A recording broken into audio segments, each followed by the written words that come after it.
Good morning, everybody, and welcome to this workshop called How to Monetize Your Neighboring Rights. My name is Dirk, and I'm from GVL, which is a collecting society, actually one of the largest in Europe and the world. I'm leading a team called Service and Contract at GVL's Member Services. And I brought with me a colleague as well, which is Andrea, and who's gonna back me up in case you have very specific questions. Since this workshop has been labeled beginners, I thought I might start with a short definition about what a collecting society actually is. This is very, well, it's a bit superficial, but basically that's what you can read here. I'm not going to read it to you, is what collecting societies do. They administer and represent rights, user rights, and collect money that's due to actually you. GVL, for those of you who are familiar with the German system, we have two very large collecting societies in Germany. One is GVL, us, the other is GEMA, which I think most of you have maybe heard of. What is special about us, we are dealing with neighboring rights. So basically, as artists, there are two major right blocks or rights you own. One is the copyright, and the other one is the neighboring right. There are two things on here which I'd like to emphasize regarding neighboring rights. One is the commercially released recordings. Neighboring rights apply to the broadcast of recordings that were commercially released, and the other one is that we are talking about public broadcasting. You have some examples here. I'm going to get into much more detail further on. All right, so if there wouldn't be any collecting societies in the world, what would the situation be? You have on one side performing artists, video clip producers, record labels, event organizers. Performing artists cover musicians, actors, dancers, and a lot more. And on the other hand, on the other side, you have the users. And in case of neighboring rights, the users would be radio stations, TV stations, also internet radios, but pubs, shopping malls as well, everywhere where music is broadcast publicly.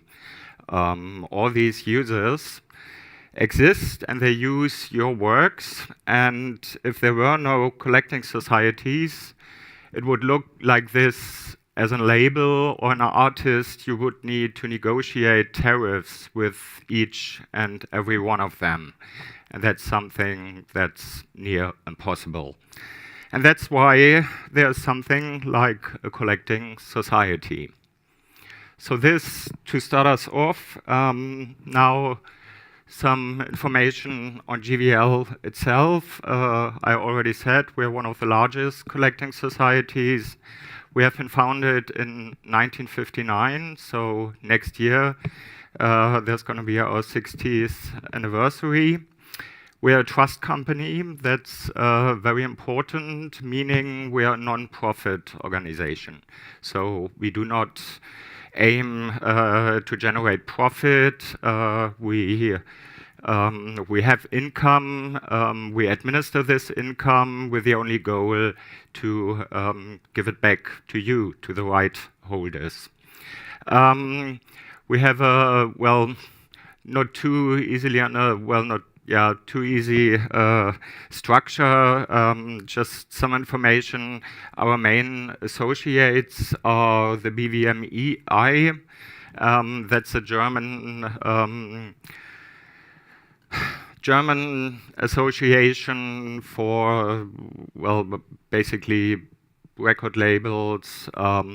It's a main association in Germany regarding record labels. Bundesverband der Musikindustrie for the whole music industry in Germany, and the other associate is the DOV, which means Deutsche Orchestervereinigung, which is the German Orchestra Association. These two bodies were also the founders of GVL, and since '59 they remain our main associates. We are further controlled by a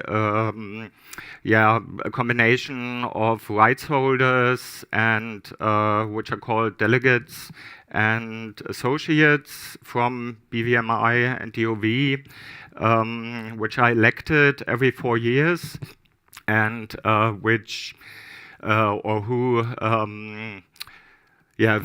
negotiate, they discuss like how we pay out royalties, for instance, what stations do we evaluate in detail, and stuff like that. They publish a distribution plan every year, late summer, early autumn, which contains all the legal information our distributions are based on. And then on top, overlooking everything, there's a governmental body called the DPMA, which is the German Trademark Office. We're located in Berlin. We currently have around 150 employees, and something that is special about GVL is we are a joint society representing artists and record labels. There are a lot of differences, especially in Europe. For instance, France, they have a collecting society representing record labels, one for artists. Artists, again, are further differentiated, musicians, actors, and I think in France as well, there's a collecting society for actors, one for musicians, and we combine all of them and represent all of them. We have currently, or at the end of December of last year, a total of 154,000 members around the world. The majority of them is performing artists, roughly 143,000 of them, and within that, again, musicians form the majority. And we then have 11,300 producers of sound recordings, which own around 85,000 labels. And that's the members, worldwide members we currently represent. What about our revenue? That's probably the most important thing for you. What you can see is our revenues from 2016 and 2017, which were very, very good years. You can see this quite large piece here and there. And as you can see from here, this is private copying. So why is this such a large part? Private copying is the money we get from device manufacturers like Samsung, Apple, whoever else there is, even manufacturers of USB sticks. So everybody who produces storage media have to pay a certain amount to collecting societies because all these devices can be used to copy music. And the reason why this part here is so big, or has been so big the last 2 years, is there have been legal disputes over many years with these device manufacturers because they were not so willing to pay this money. And we finally succeeded with a lot of them, and could thus finally get the money they owe you. And that's the effect it had last year and the year before that. So that's actually money dating back to 2008. So that's what we finally got 8 years later. The second largest part is broadcasting, so the money coming in from TV and radio stations. And that's usually in years where we don't have this huge amount from private copying fees. That's usually the biggest part and the biggest income source we have. So overall, quite a lot of money to distribute to you. And how do we distribute it? If you look at this is the revenue we take in on a yearly basis. The largest part is paid out as royalties. There's a very legal term often used, remuneration. So that goes to artists and labels. There are three other blocks money is used for. One is reserves.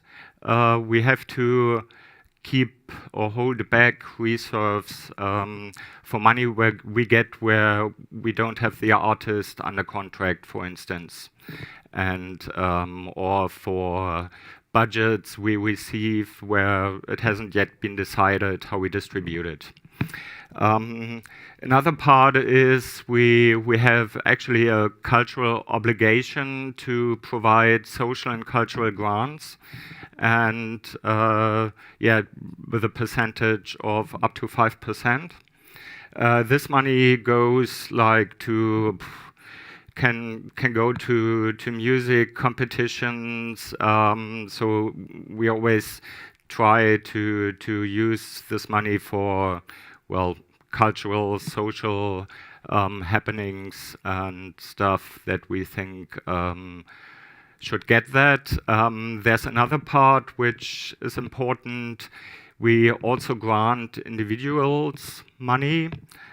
So once you're a member of GVL and you received your first royalties, that's another precondition. You can actually apply to get a grant to, I don't know, do a university course, degree, which is music or acting related, and can apply for different things to receive money from us. And then, of course, there's a part, administration costs. 150 employees have to be paid. We need to pay rent for the buildings where we're in and stuff like that. And this part, the remuneration part, goes to artists and producers 50-50. Okay, the process of collective rights management, actually, even if it says GVL in here, it could be any collecting society in the world, because the process is always the same.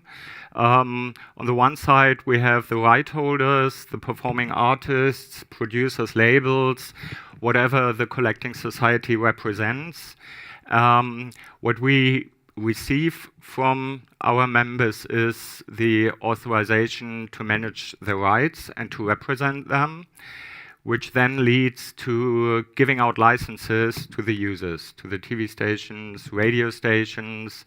We have a tariff model for different users, different usages, and in Germany, they're obliged by law to pay this money. A radio station is not allowed to play music without having a license from us.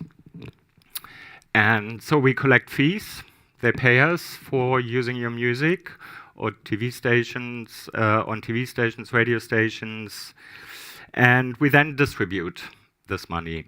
And this process is identical for every collecting society in the world. The differences being that, up here it might be different member groups, and the rights represented might differ. So there are different tariffs. I said that already. These are the 4 major blocks we collect money for. As I said earlier, the biggest one is broadcasting, radio stations, TV stations, internet radio stations as well. The second one is public performance. So whenever you hear music, even at a hairdresser, he needs to pay. Or in a shopping mall, restaurant, clubs, hotel. This currently is a domain where we work together with GEMA because these fees are collected by GEMA. This is actually often a reason for a lot of discussion because it's nearly impossible to get a club, a hairdresser, or a hotel to give you playlists to tell you exactly what they played. So they pay a flat fee according to capacity, for instance, how many people fit into a club. And what GEMA does is, I think not too frequently, but from time to time, they record what is being played to then, check if the fee is okay and other stuff as well. But in general, it's a flat fee being paid. And that's given to us from GEMA, and we then distribute it. Private copying, I talked about already. The money device manufacturers have to pay to us, to GEMA as well. GEMA gets private copying money as well. And then we have a 4th area, which is rental and lending. So video rental stores, even if they're about to die out, there are still some left. They need to pay a fee, and libraries, for instance, as well.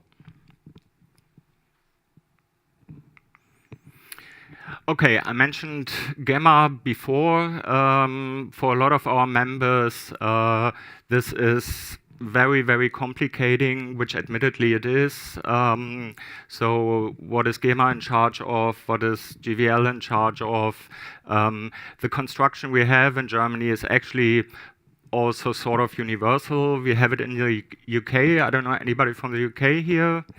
In the UK, we have PPL, which would be the equivalent to GVL, and then we have PRS, and PRS would be GEMA. And where the major differences in terms of members, our focus is on record labels, performing artists, but also event organizers and video clip producers. And GEMA is focusing on authors, so composers, songwriters, publishers, so those who initially created the work. The legal basis is also different. As I said in my introduction, GVL is in charge of administering neighboring rights, whereas GEMA is in charge of copyrights.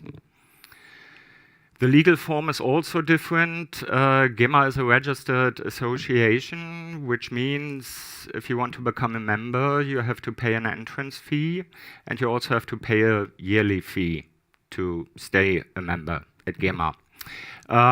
We're a limited liability company. As I said, we're a non-profit organization, but actually, in German, we even have different words. We are not allowed to call our members, but there's no good English equivalent, and, well, German jurisdiction is sometimes a bit, well, funny.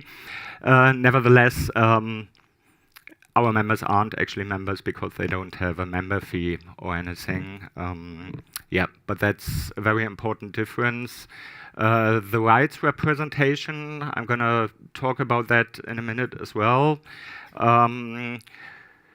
With rights, you have a primary utilization and a secondary utilization. Primary utilization always refers to authors and copyright, and the secondary utilization, what I said earlier, that already commercially available music, for instance, is broadcast. That's what applies to GVL and other collecting societies representing neighboring rights. The media type is also different. Gamma focuses on audio and music. As I said earlier, we additionally represent actors, dancers, event organizers, so wider variety. Regarding the difference between primary and secondary utilization, I have some examples here for you. This one is of very, very high interest to musicians, to labels, to a lot of people. We have nothing to do with that. Absolutely nothing. On demand, online download, Spotify, Apple Music, that is all primary utilization. It is private use of music, of works of art. So it's not our domain. YouTube comes up again and again. YouTube is dealt with by GEMA. People living in Germany maybe know a couple of years ago you could nearly find no music clips in Germany on YouTube because GEMA blocked it all. They negotiated a lot with YouTube, that is Google, and they come to terms, and they are paying out this money to their authors now. But again, nothing we deal with. What we deal with is the secondary utilization. As I said earlier, these blocks you find below. I left one out earlier. That's cable transmission. That's primarily referring to film and actors. That is, whenever movies or TV shows are fed into the cable providers, there's a feed you as well.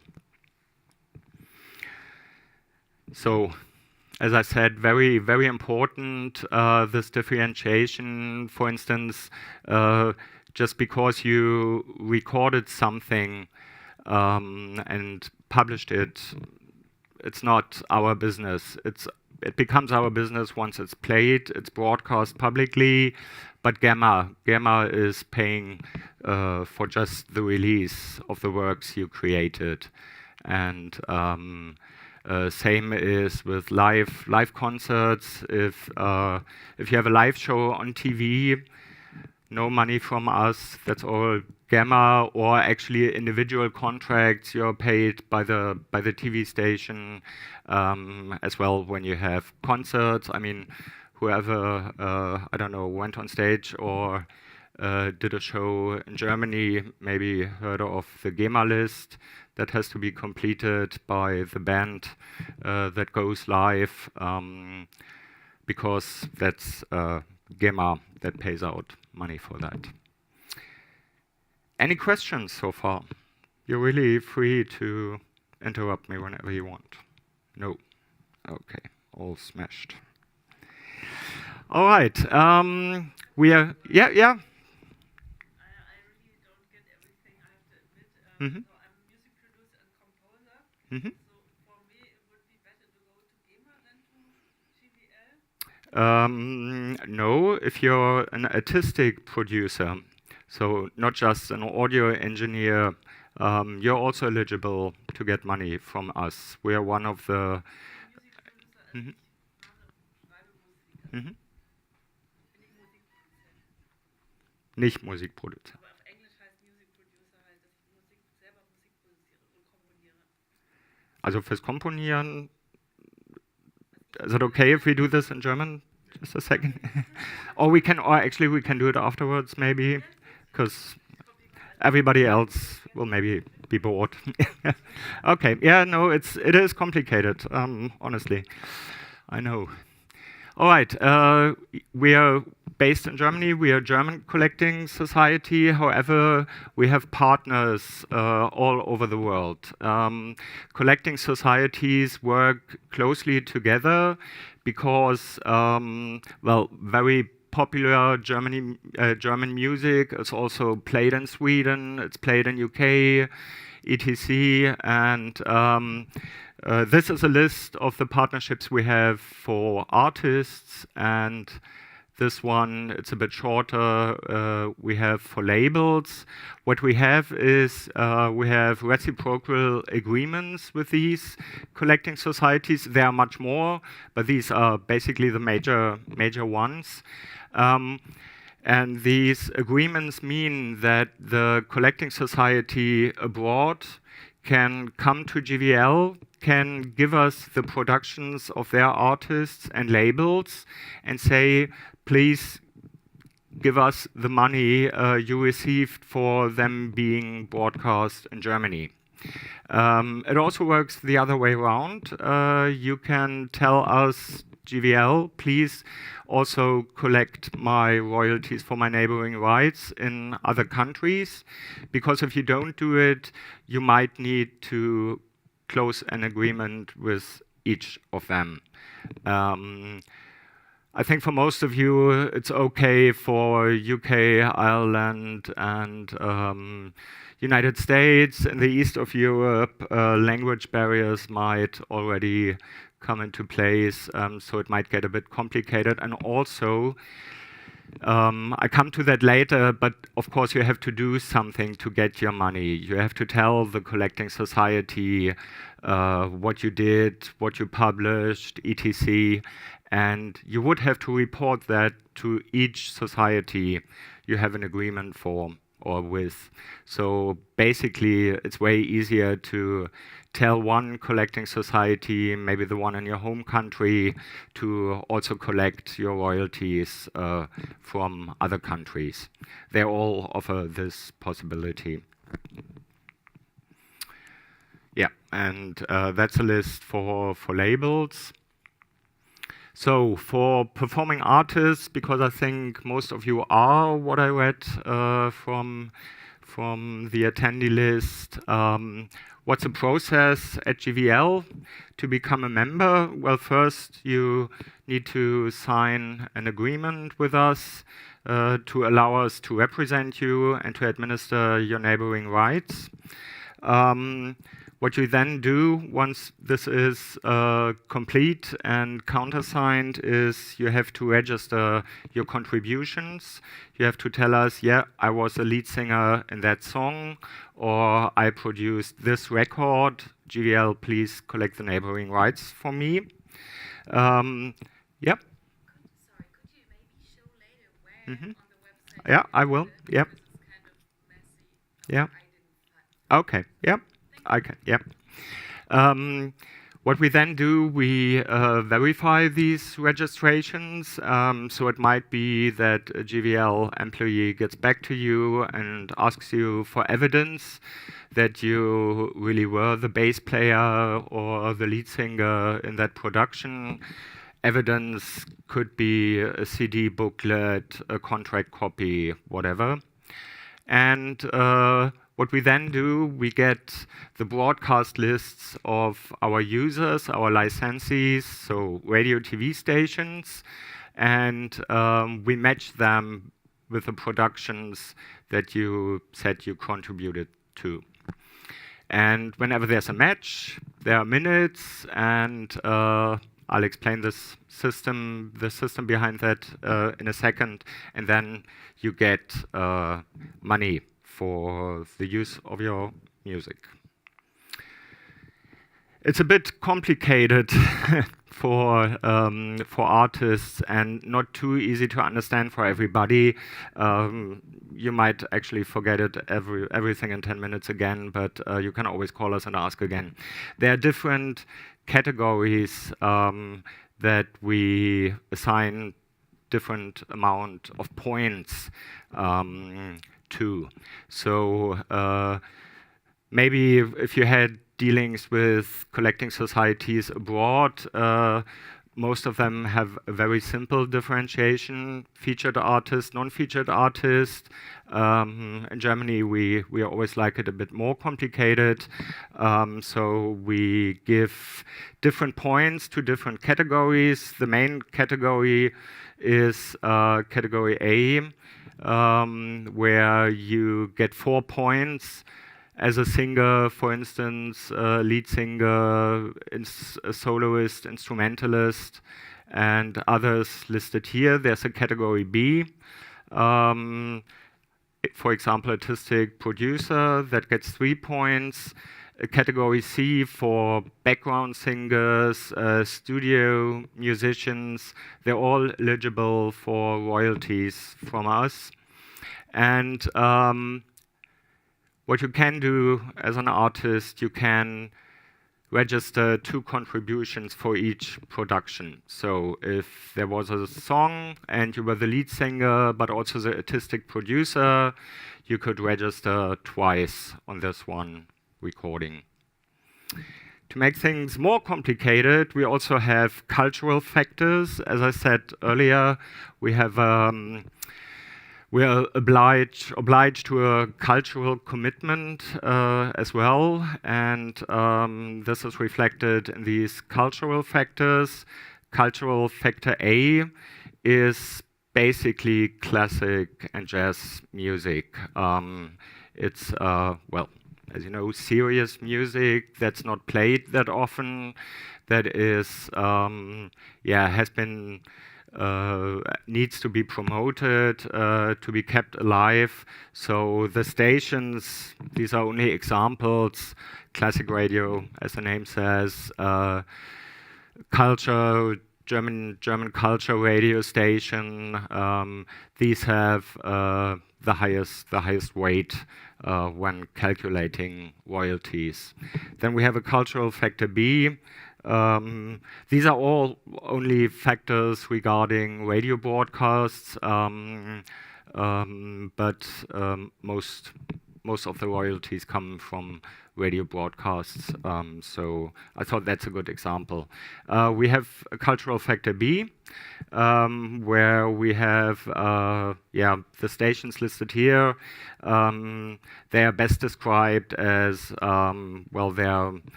they're not private. They are not only playing music. They have a certain part of spoken word contributions, features, etc. And that's maybe easiest to classify them. And cultural factor C would then be stations that are mainly playing music without a lot of news or features or other stuff. Okay, so how does it look when it comes to the royalties that we calculate? With each contribution you register, what is happening is category points are multiplied with the allocated usage. The allocated usage would be airplay, broadcast minutes. So for instance, if you have 5 minutes in category A and factor 6, that would weigh highest and would result in higher royalties. It's, as you see, it's multiplied, category points, airplay minutes, and then the value per contribution point, and this then results in the royalties we paid to you. So how do you register your contributions? I've been told that Wi-Fi access isn't the best here, so I just copied screenshots. For artists, we have a portal called ArtSirs, GVL. If you Google that, you will immediately have the first hit leading you to it. The URL is www.artsirs.gvl.de. To log in there, you have to have an agreement with us, because with the counter signature on the agreement by GVL, you get access to ArtSirs.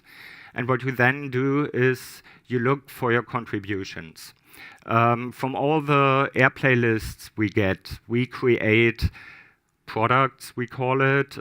We create the contributions that can be looked for here. Also, with all repertoire submissions we are getting from record labels, their products are created as well. They are matched against airplay we received, and you just have to look for them. Our recommendation is you should do this quarterly.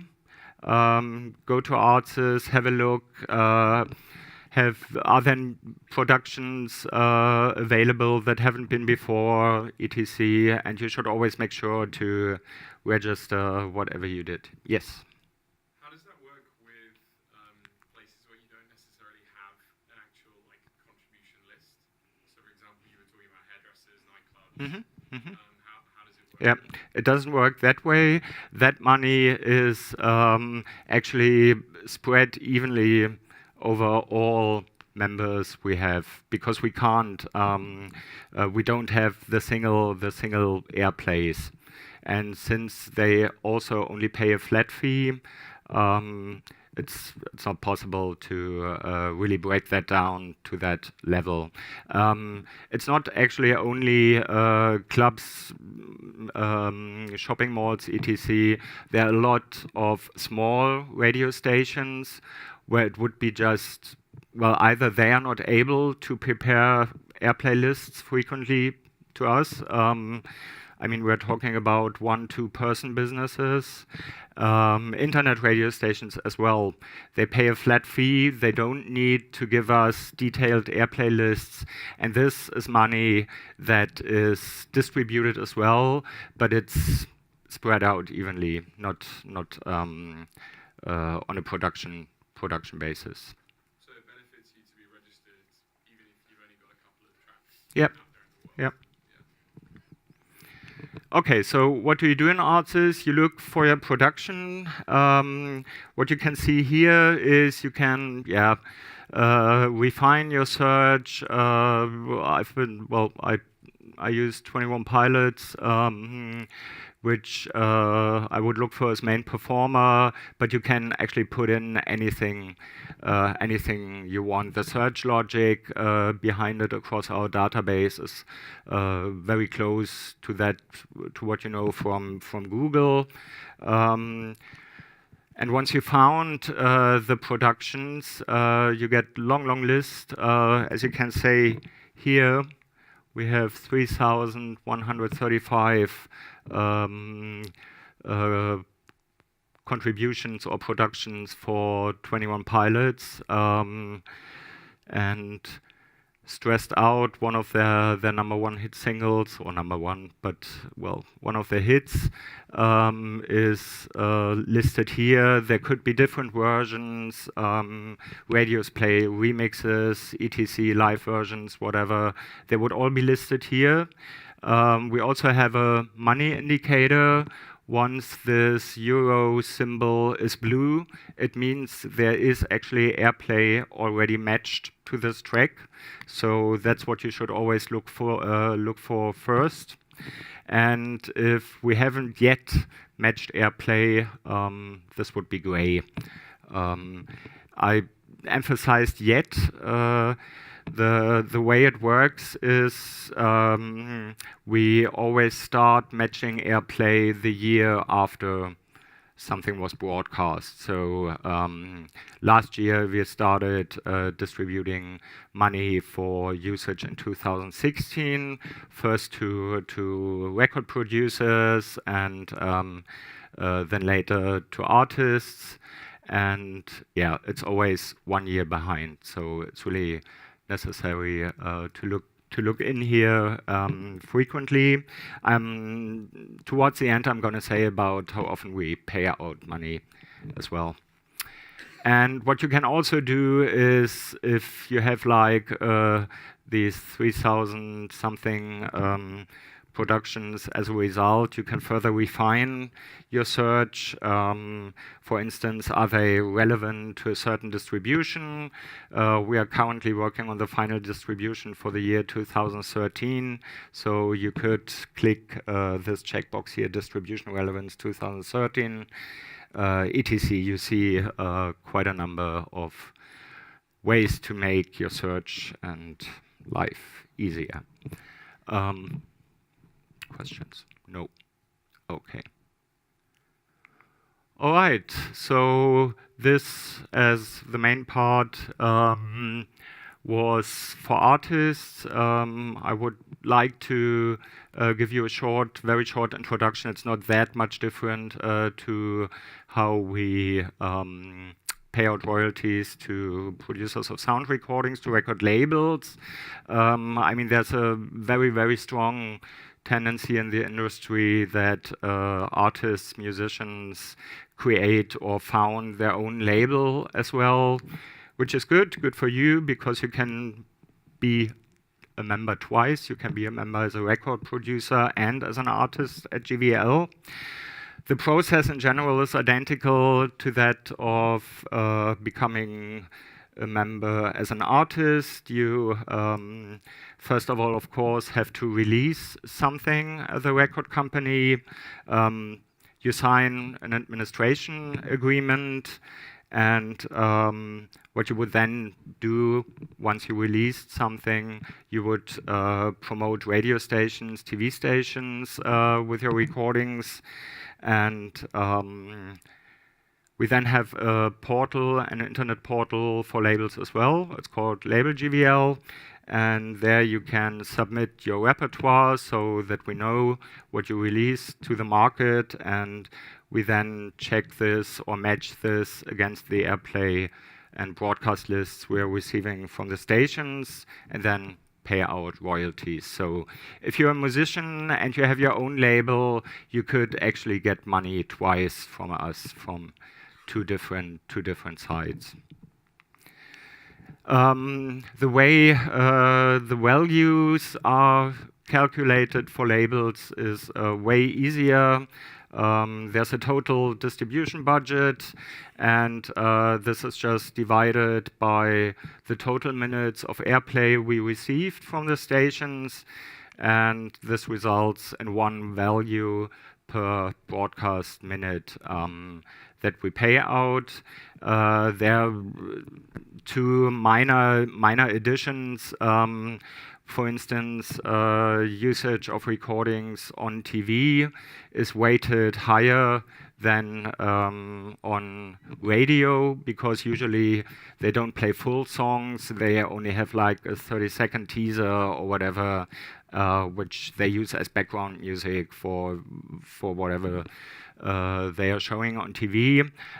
So that's why we weight it a bit higher. But unlike as we do it for artists, there's no difference between jazz, classical music, pop, indie, whatever. The value is the same for everybody. And yeah, we then match that against the airplay that's reported and pay it out to the labels that have submitted their repertoire. The portal looks completely different for labels. What you do as a label is you submit your repertoire. That is everything you released. You upload metadata to GVL. You do this here. That's the easiest way, actually, via an upload functionality. And for that, we provide a template where you see, okay, what information does GVL need? Of course, it's main artist, title, some album information, the genre. We need the genre as well, and the date, the date of release, when the recording was released, because that's the date where your rights ownership starts for a song. It could be a later date. You can buy licenses or publications, recordings from other labels. Then you would tell us you would have the begin of your rights ownership would be different than the release date. Okay, then you just select a rights profile, telling us, okay, I hold the rights worldwide, just for Germany, or for Germany, Austria, Switzerland, and then you upload this file, and your data is then being processed and matched against other against airplay minutes we receive. We have one special feature for producers, which is the possibility to resolve claim disputes.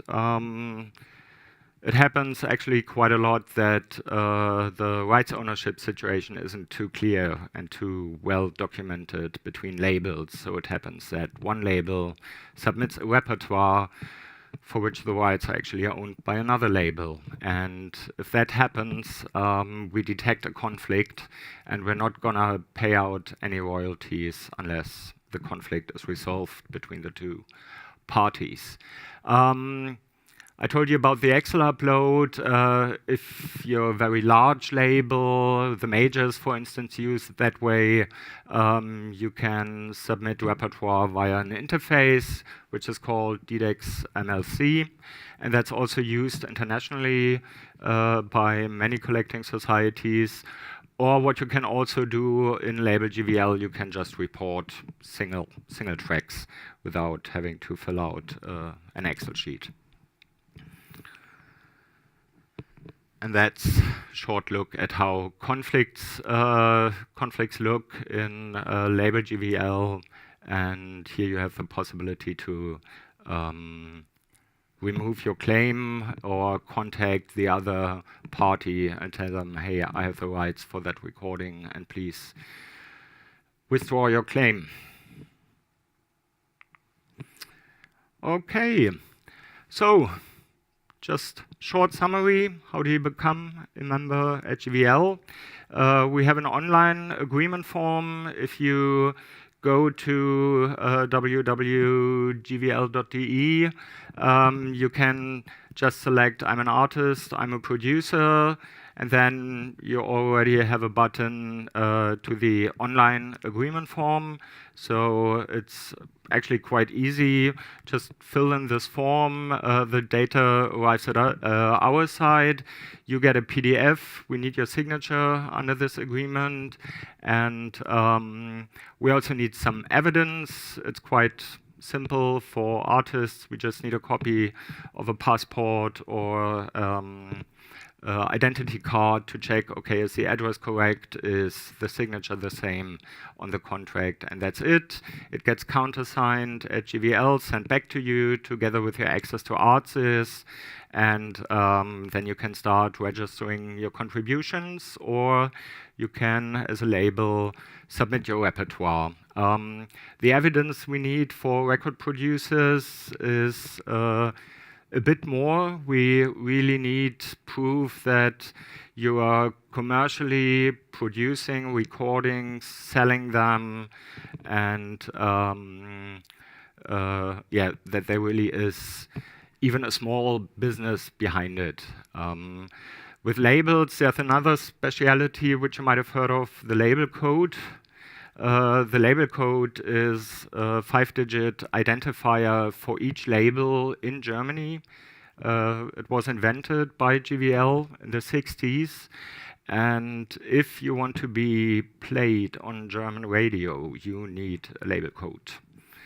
They do not play anything, or not very often, at least, what does not have a label code. So almost all labels in Germany have one. A lot of foreign record companies have a label code so that their recordings are broadcast in Germany. And that's what we issue. Okay, so how often do you get money? The distribution frequency.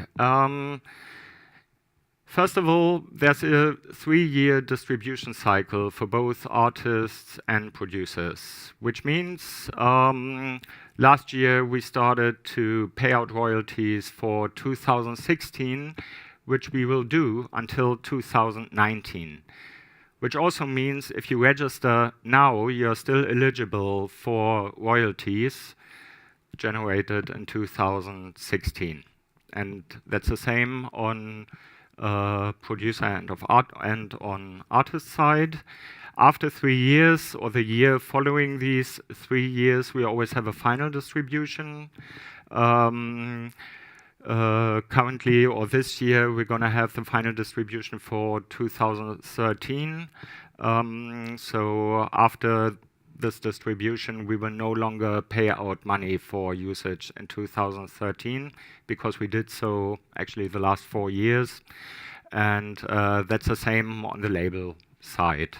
So you always have 3 years to sign an agreement and to receive royalties from the past as well. We have several distributions per year. Well, basically, we have a final distribution. Each year, we have regular distributions for the years following the year of the final distribution. So, for instance, this year, we pay out royalties for 13, 14, 15, 16, 17. So there's always several payments per year where you get money. Okay. And that's it. Thanks for your attention. And I hope you could take away some useful information. Recommendation, sign an agreement if you're based in Germany or if you know your stuff is played in Germany, do it with us. Yeah, make sure you get the money you rightfully deserve. All right, thank you.